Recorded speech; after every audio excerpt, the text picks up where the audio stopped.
कल्याण डोंबिवलीत धडाडीचे निर्णय घेऊन लोकप्रिय झालेले आयुक्त ई रवींद्रन यांची आता कसोटी लागली आहे। ठेकेदारांकडून पैसे घेताना अधिकारी पीके उगले आणि दीपक भोसले दोघे स्टिंग ऑपरेशनमध्ये अडकले।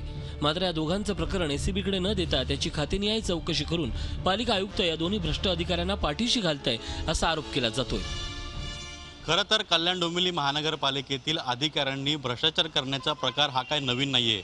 याआधी देखील अनेक अधिकाऱ्यांनी भ्रष्टाचार केलेला आहे आणि त्यांच्या प्रकरणांची चौकशी ही एसीबीकडे सोपवण्यात आलेली आहे।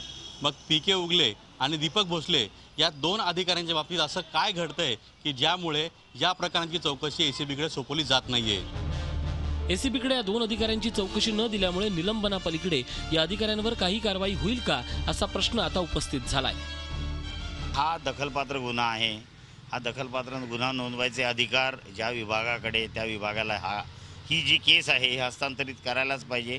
आयुक्तांनी आपल्या अंतर्गत चौकशी जे काही करायचं ते करावं, परंतु हा दखलपात्र गुन्हा आहे आणि हा ज्यांच्याकडे नोंद घ्यायला पाहिजे त्यांच्याकडे पाठवणं आवश्यक आहे। या प्रकरणाची चौकशी एसीबीकडे न दिल्यानं महापौर आणि विरोधी पक्षनेत्यांनीही आश्चर्य व्यक्त केले।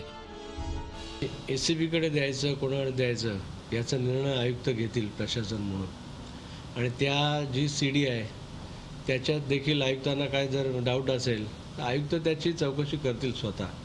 परंतु जे सकृत दिशेने आपल्याला दिसतंय, ज्याच्यात दोष दिसतोय त्यावेळी त्यांना निलंबित केलेलं आहे। आता पुढची ज्या काही प्रक्रिया असेल जे बाब महासभेसमोर येतील त्याच्यावर आम्ही योग्य निर्णय घेऊ। निपक्ष जर चौकशी करायची असेल तर ही केस अँटी करप्शन एसीबीकडे जर सोपवली तर ते निलंबित असल्यामुळे महानगरपालिकेमध्ये ते येऊन अँटी करप्शनची लोक येऊन निपक्षपणे चौकशी करतील आणि दूध का दूध पाणी का पाणी होईल।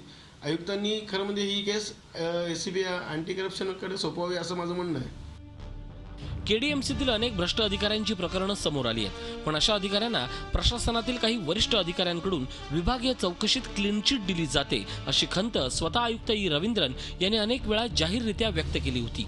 आता पीके उगले आणि दीपक भोसले यांना दयामाया न दाखवता त्यांची चौकशी एसीबी मार्फत करण्याची मागणी केली जाते। Ajit Mandhare, Zee media, Kalyan Dombivli. Zee 24 तास रहा एक पाऊल पुढे।